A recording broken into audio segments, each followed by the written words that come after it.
Welcome to the Cabral Concept, where board-certified naturopath and integrative health practitioner Dr. Stephen Cabral shares how he was diagnosed at the age of 17 with a life-altering illness and given no hope for recovery. It was only after studying and traveling all over the world did he discover how to combine ancient Ayurvedic healing practices with state-of-the-art naturopathic and functional medicine to fully rebalance the body and re-energize it with life. It's time to discover how to get well, lose weight, and finally feel alive again. And now, here's your host, Dr. Stephen Cabral. Hi, everyone, and welcome back to the show. It's great that you could be here today. Looking forward to getting into today's topic on this Wellness and Weight Loss Wednesday, much of which does affect the body and the body transformation efforts, but really it is all about wellness. Because remember, if you're not at your ideal weight, if you're not let's say that you're sitting 20, 30, 40, 50 plus pounds away. Well, the further you are away from your goal weight, there's no doubt about it that you are dealing with an unbalanced body.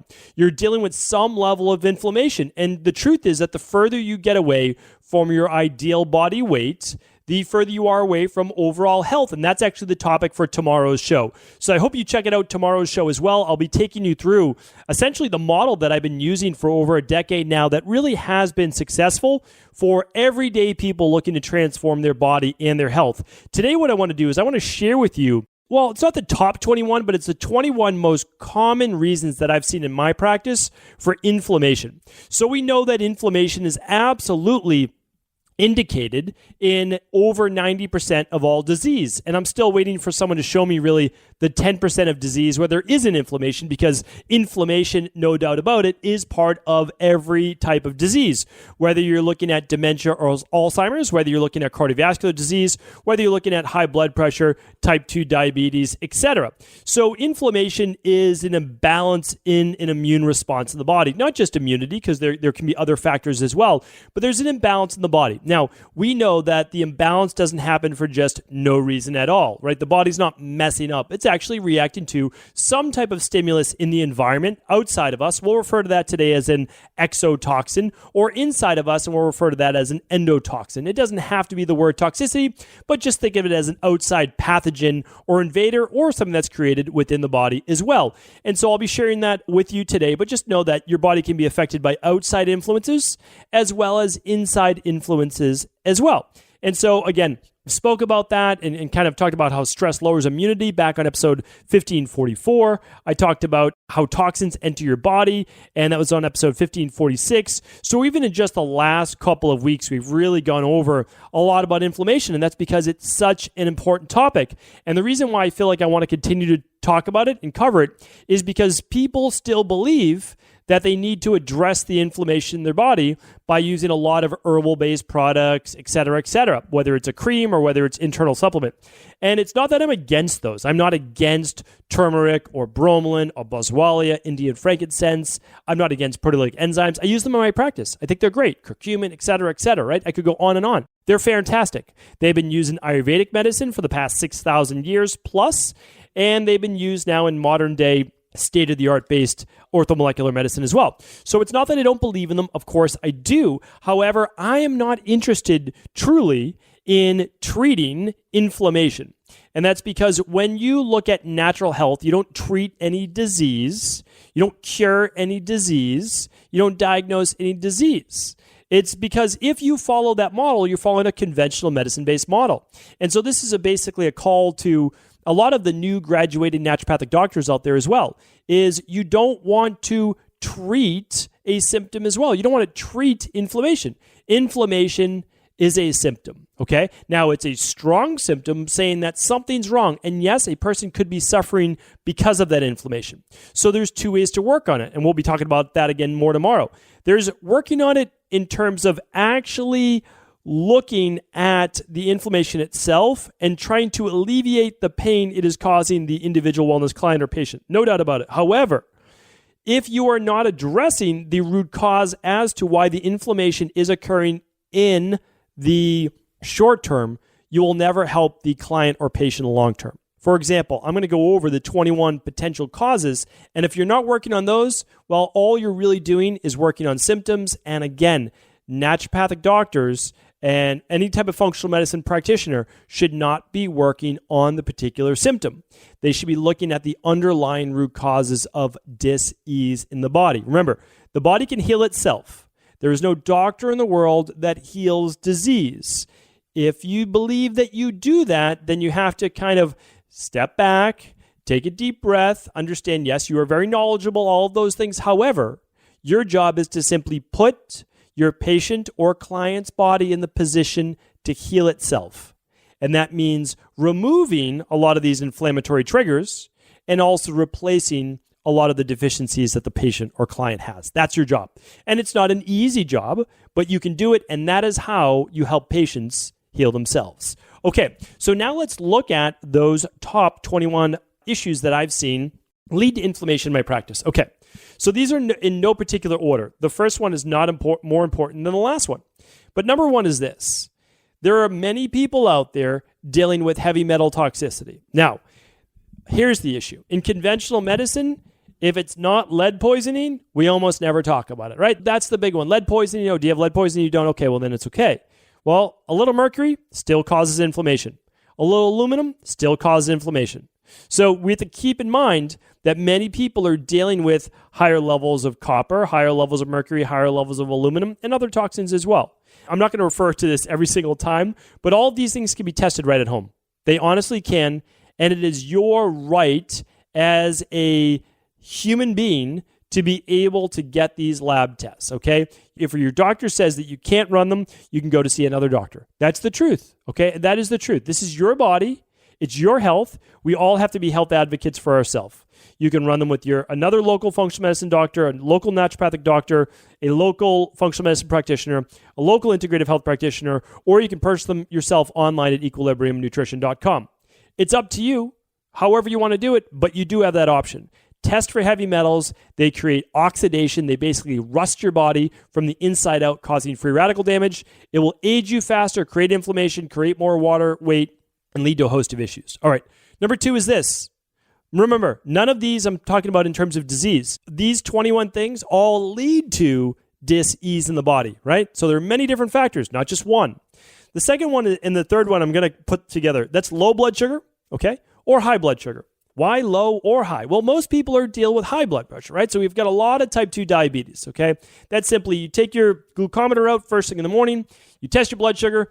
Is it below 95? If it is, okay, you're doing well. It should be above 75 and below 95. Now, you pull out that same glucometer, which, again, I've linked up many times. You can just go to stephencabral.com/podcast and type in glucometer in the search box.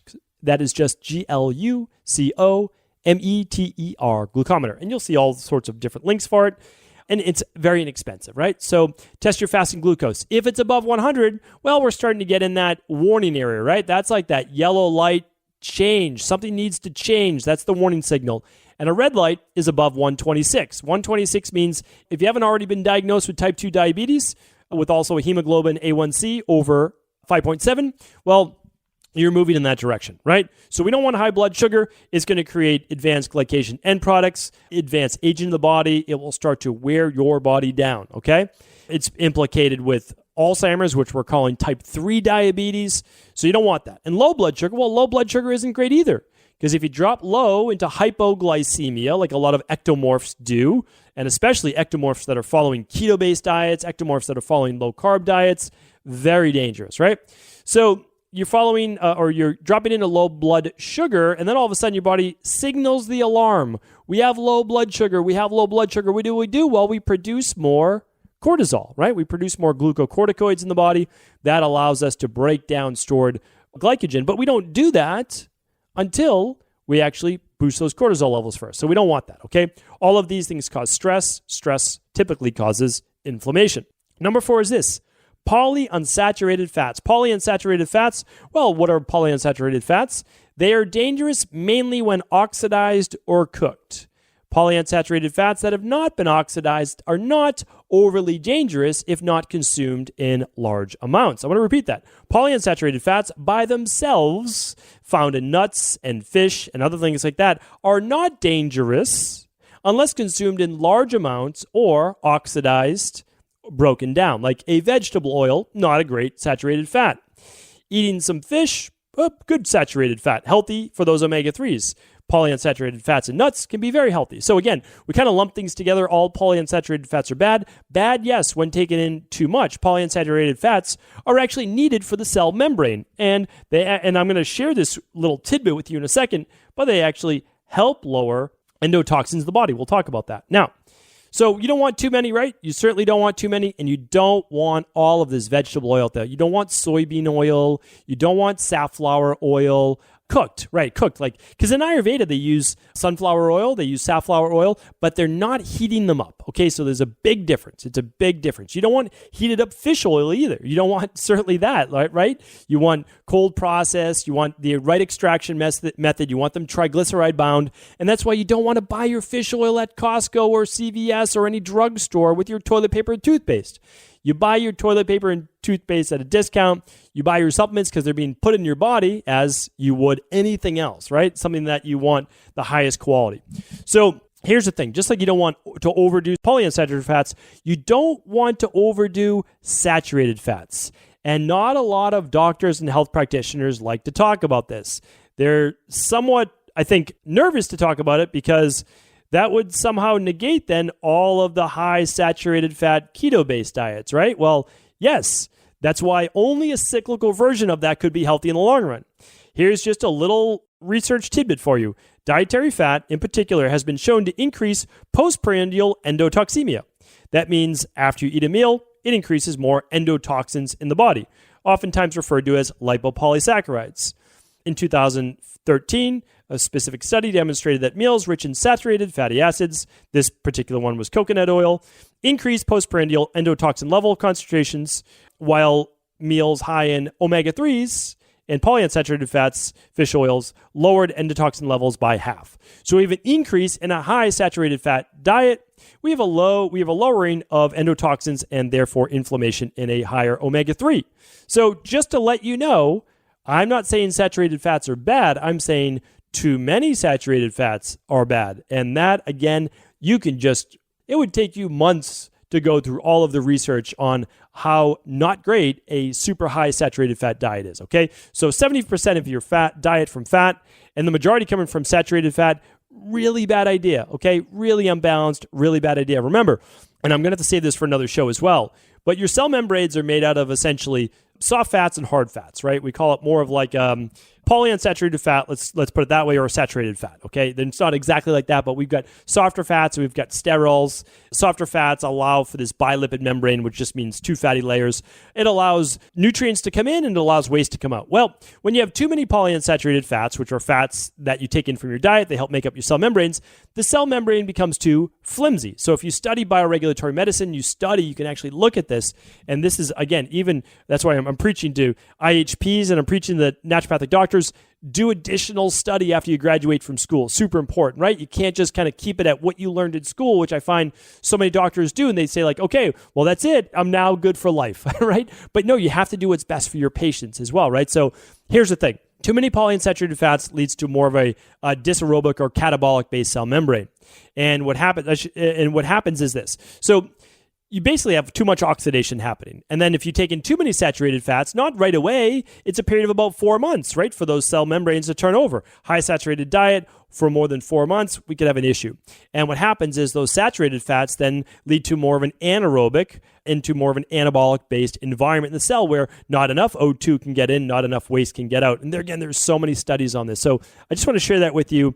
Don't go overboard. Now, what's the fat that I didn't name? Monounsaturated fat, right? So monounsaturated fats, olive oil is an all-star in terms of fats. Olives, of course, it has to be cold processed if it's an oil, first press, cold press. I know I always say that, but it's the truth.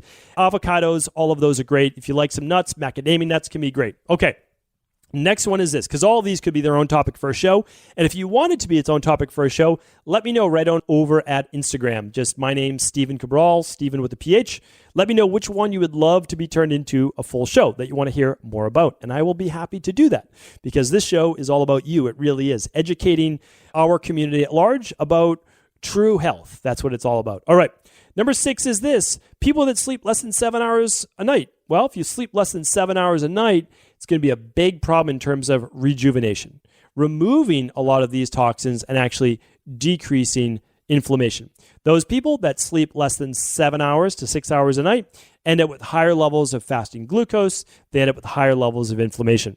One thing that's not going to allow you to get good deep sleep typically for most people is alcohol. Alcohol before bed, at least a couple hours before bed, typically will not allow people to get the same level of deep sleep. They'll be more waking throughout the night. And of course, alcohol in and of itself is an issue for the liver. So the liver has to use a lot of its reserves and a lot of its processes to dedicate to breaking down the ethanol in the alcohol to make sure that it doesn't poison your body, which, by the way, it does. I mean, the alcohol is meant to poison your body, which is where you get those essentially psychoactive or at least mood-altering based effects from it. So I'm not saying that you can never drink, but if you listen to my previous podcast, drinking outweighs any of the potential health benefits. Do it because you're with friends, you're socializing, just like the Blue Zones, but certainly don't drink alcohol if you believe it's going to confer some type of health benefit, which there are some, but it would easily be negated by the negatives. All right, I think that's a double negative right there. Number 8 is this, processed grains. All right, processed grains, what's that? Well, mainly grains that have been ground down, turned into a flour that could easily elevate blood sugar levels. So processed wheat is inflammatory in and of itself. You turn it into bread or whatever it might be, it's going to lead to potentially a greater spike in blood sugar and inflammation. Number 9 is increased intestinal permeability. Well, what is that? Leaky gut. So many people in our practice that the root cause of their dis-ease is some type of increased intestinal permeability. Lots of shows on this before, so I would love you to go back, tune into what increased intestinal permeability is, aka leaky gut, and really figure out how it is possible that while you're doing almost everything right, that you still have a lot of inflammation and that you still end up with autoimmune issues, etc. Well, look to the path that what happens is when you eat, you are having proteins spill through that gut wall, turning on the immune system and essentially causing inflammation. That inflammation then ends up causing an issue with whatever you are then genetically programmed. So again, genetics matter, but they only matter if there's a causal factor, right, for them to be turned on. And that's what we call epigenetics. All right, next up is this. Not enough omega-3s. Well, we just talked about polyunsaturated fats, saturated fats. We talked a little bit about monounsaturated fats. Well, a specific type of fat is an omega-3, just like a specific type of fat is an omega-6. We do a lot of omega-6 to omega-3 lab testing. It's an amazing lab. It is a binary answer as to, is your diet providing you with the level of omega-3s that you need in order to squelch inflammation? I mean, the answer is yes or no. Ideally, you should be below a 5-to-1 ratio of omega-6s to omega-3, but the perfect range is a 3-to-1. So what we do is we lab test people, and again, you can run this with any of your functional medicine people, your integrative health practitioners, or over at Equilibrium Nutrition, and you'll be able to find out your level. And I mean, that's it. Like, you eat the diet that you'd love to eat on a typical weekly basis, then run the omega-3. And if you're good without supplements, you're good without supplements. If you need a little bit of supplementation, well, that's what it's there for, right?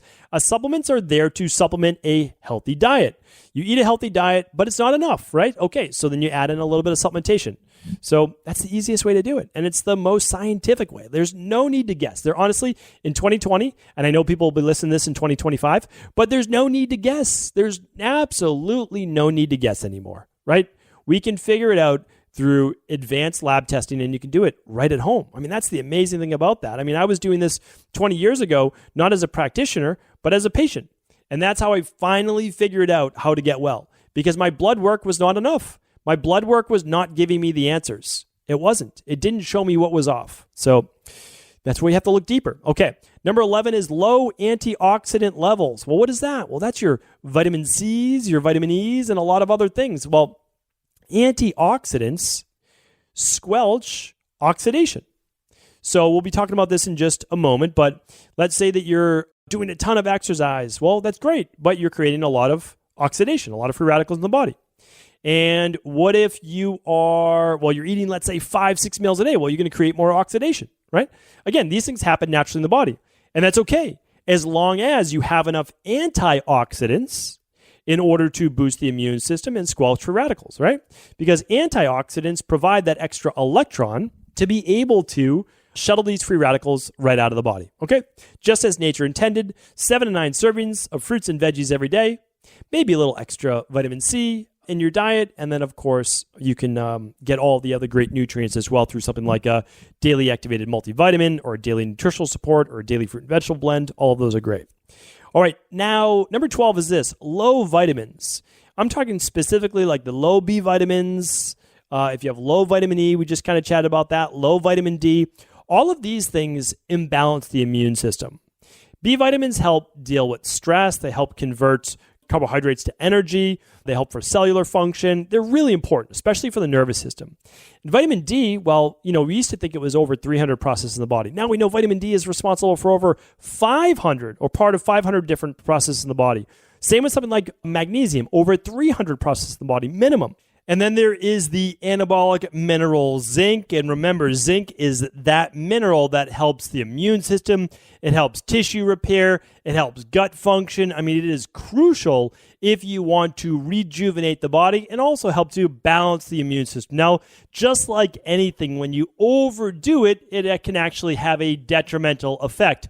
Not a detrimental effect per se in inflammation, but actually pushing the immune system too much, which is why we don't want to overdo vitamin D and we don't want to overdo zinc. We simply want to use them as part of a great supplement-based protocol. All right, so next up, 13. Number 13 is high estrogen levels. When a man or a woman has high estrogen levels, they're going to have higher levels of inflammation. And then inflammation actually, in turn, creates more adipose tissue, which is coming up as one of ours, so more body fat, which then helps to create more cortisol, which then can actually create more estrogen as well. So estrogen is a vicious cycle. It is something that we need to get in check. And also we need to figure out, well, why the higher levels of estrogen, right? We want to keep it in balance with progesterone. We want to keep inflammation down. We want to keep blood sugar levels regulated. All of these things are absolutely vital for both men and women. All right, number 14 is high cortisol. High cortisol, we've talked about as parts of other ones of these or one of these. And high cortisol is essentially part of the HPA axis, that hypothalamus, pituitary adrenal axis or hypothalamic. And what happens is when the body's under stress, it's going to produce cortisol, usually if it needs to, in order to mount a stress-based response. Its job then is to essentially find a fuel source. And it does that by breaking down stored sugar. So then it releases it in the bloodstream, and then all of a sudden, well, we now have elevated levels of blood sugar, and especially if you don't need them, well, now we have blood sugar. We have sugar in the blood that we don't need, and we're going to increase insulin. Now we have a period of at least, or a short period, it could be a longer period, extended period, of insulinemia, and that is going to create inflammation as well, plus a down regulation in some of our immune-based cells. All right, not a good thing, right? So normal levels of cortisol production, great. High or chronic levels of cortisol, not ideal. Next up, number 15, we have over-exercising, or I should say under-exercising, right? Over-exercising creates a lot of oxidative damage in the body, creates a lot of inflammation, right? And that's in the arteries, not just the muscles as well. Keep in mind, there are plenty of studies that show long endurance-based athletes like marathoners have issues with their hearts, micro tears. Well, the micro tears, here's what happens. When you tear a muscle or cardiac muscle, an organ, your heart, it actually creates inflammation. Now, it does that normally. It does that because there has to be a repair process. So when there's damage, well, it signals immune-based response, and that's part of the inflammatory-based process. Well, when you have inflammation in your heart, it's not a good thing, right? So we want to keep exercise at a normal level, but we also don't want to under-exercise. When we under-exercise, our hermetic response to stress goes down. We actually get weaker, not just in the muscles, but actually in the stress response. And our ability to handle and regulate inflammation isn't as great. So definitely exercise, just don't overdo it. All right, number 16 is higher body fat, and namely visceral body fat. Visceral body fat, if you don't know what it is, I highly recommend going to stephencabral.com/podcast and checking out previous shows on that and how detrimental it is to your overall health. So visceral body fat, and I've talked about this before in terms of white body fat and brown body fat or adipose tissue, extremely important to know what those are. Because the more visceral fat you have, the more white adipose tissue you have, the worse.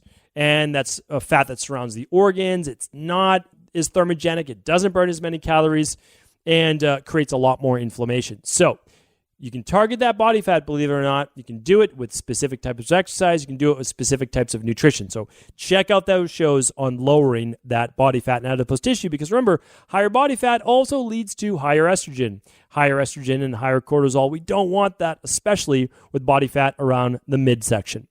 Number 17 is poor detox pathways. Poor detox pathways are something that I started talking about quite some time ago. It's one of the reasons why I'm such an advocate of a quarterly functional medicine detox. I've seen almost nothing compared to it. Literally, a functional medicine detox will teach you how to follow more of a plant-based diet. It will teach you about intermittent fasting. It will teach you about meal selection. It will teach you about meal timing. It's absolutely phenomenal. It goes into autophagy. It was autophagy before autophagy was even a popular topic. So definitely check that out. Detox pathways and other MTHFR, methylene tetrahydrofolate reductase issues. Okay. Number 18 is low thyroid. Believe it or not, hypothyroidism, a low thyroid, can actually lead to greater levels of inflammation. Low thyroid, think of it as synonymous with low metabolic function. When the body's not functioning optimally, when it's essentially running at a lower level, you are not going to have optimal adrenal, you're not going to have optimal hormones, you're not going to have optimal thyroid. And because of that, you're more likely to have brain fog, increase in body fat, lower body temperatures, poor circulation, etc. So you definitely want to make sure that your thyroid levels are functioning optimally. If you run the stress hormone, mood, and metabolism test that we recommend, you want your TSH between a 0.5 and a 2. You want your T4 and T3 levels right within around the 50% mark to 75% mark, not necessarily low, not necessarily overly high. And we go through all of the different stats for you. Okay, number 19 is pollution and poor air quality. Again, the air you breathe, the water you drink, the foods you eat, the clean 15 versus the dirty dozen, all of that matters. When you take in toxins, make no mistake about it. If you spray yourself down with deep body spray or you slather on sunscreen that's loaded with cancer-causing chemicals, all of these things get absorbed through the skin. Whether you eat them or put them on your skin, it is just one more way that the body absorbs toxins. And again, just a couple weeks ago, not too long ago, I went over, let's see where it is right here, on how these toxins enter your body, episode 1546. And we really want to be cognizant of that, because I don't care if it's your dermatologist or not. If they're telling you to put on these different moisturizers or sunscreens, again, they mean well, right? But they don't study toxicity. They did take a course in college called toxicology, but they're not applying it to what we know today. So if you put these things on your skin that we know that they cause cancer, well, again, we have to watch for those repercussions, because inflammation comes first.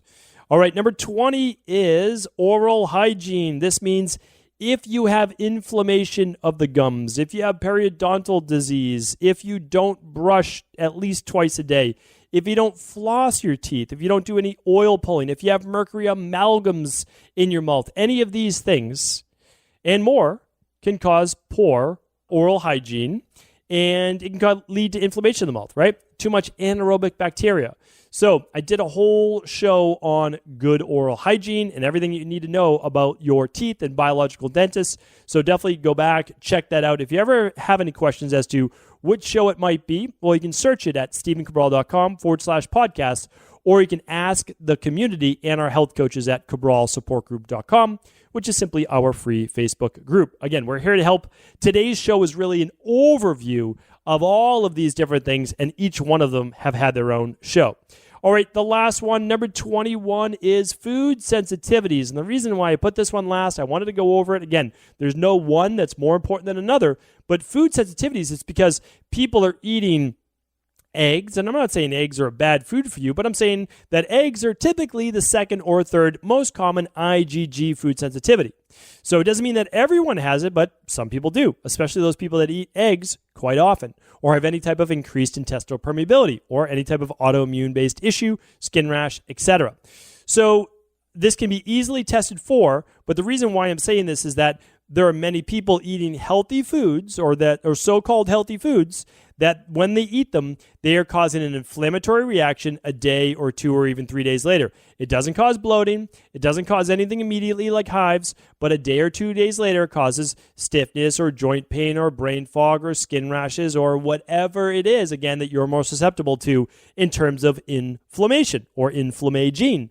So what I would say is find out your food sensitivities or run a rotation diet, anything that you need to in order to eliminate potential foods that you may think are a source of inflammation if you have not lab tested before.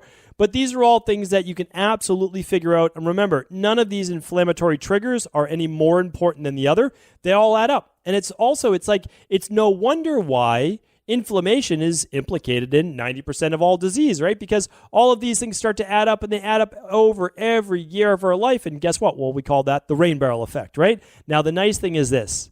At any time, you can choose to empty that rain barrel. And it doesn't have to happen overnight. And you know what? It won't happen overnight. And that's okay. And that's actually a good thing. You're going to lessen it over the course of days and weeks and months. And it's all the small actions that you take every day and every week and every month that add up to the big picture of your health. So hopefully this was helpful today. I'm always here to take your questions, always here to help in any way that I can. I appreciate you. And as always, if this was helpful, please do feel free to share the show with anyone you believe it could serve. I want to sincerely thank you for your support of this podcast. I couldn't do it without you, and I mean that. I truly do. I also want to make sure you knew that we now have multiple ways for you to find your answers to the most difficult health, wellness, weight loss, and anti-aging questions. You can find podcast-specific topics like thyroid, adrenal, hormones, sleep, digestion, Ayurveda, and many more at stevencabral.com/podcasts that will then link you to your favorite Apple, Spotify, and other podcast players. Plus, all new podcasts and weekly exclusive video content is being added to our YouTube channel at youtube.com/Stephen Cabral. And that's Stephen with a PH. Head on over and subscribe so that you don't miss any of the exclusive content. Lastly, if you've ever found any of my podcasts or books to be helpful, I would really appreciate it if you could leave a review on iTunes or your favorite media player for the podcast. Rating and subscribing to the YouTube and podcast allow me to reach more and more people and help spread my mission of healing throughout the world. Thank you again for being a part of this movement.